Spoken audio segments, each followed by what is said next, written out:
Tara! Bakit hindi mo subukan ang biyaya ng ulan? Ano? Halika na! Sige na! Ayoko pa sana nga ako eh. Ayoko. Ano? Ikaw na lang kung gusto mo. Lipat.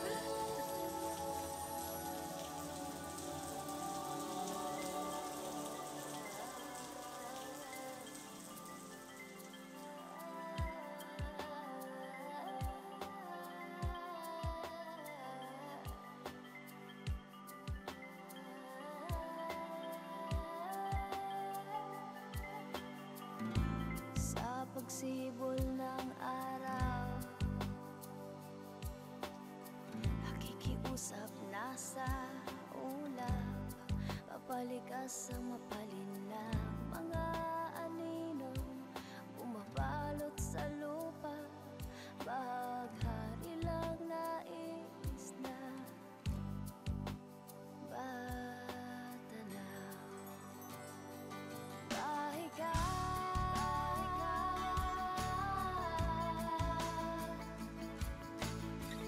ikaw ang tanging pag-asa, binhi sa kanyang ikinagislan.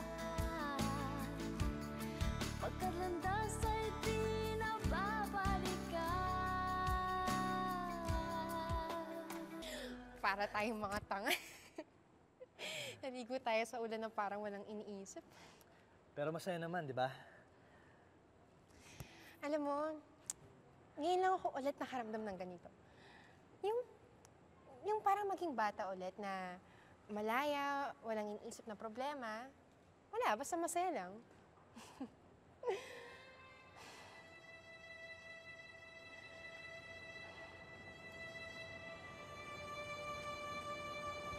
Ba't ka ganyang makatingin sa akin? Hindi, wala. May naalala lang ako. Ang laki kasi ng pagkakahawig mo sa kanya eh. Sino?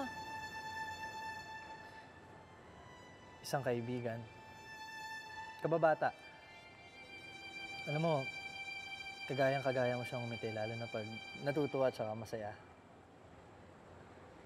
Talaga? Eh, nasa na siya ngayon?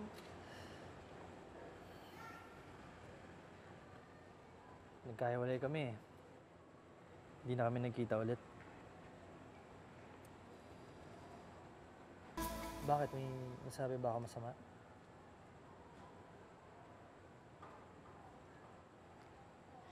Alam mo,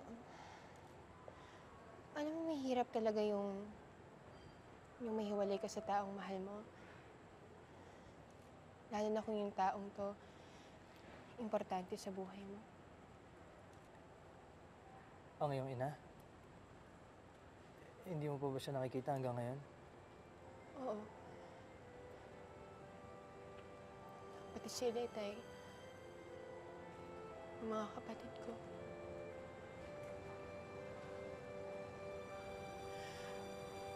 Alam mo yun, parang gusto ko nang sumuko. Parang gusto ko nang tanggapin na hindi na talaga kami magkikita. Ito na yung kapalaran namin.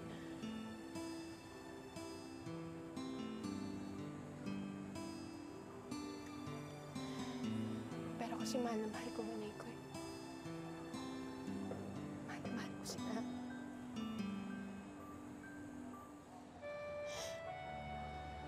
Kaya nalaban ko kahit sa kabila ng walang pag-asa.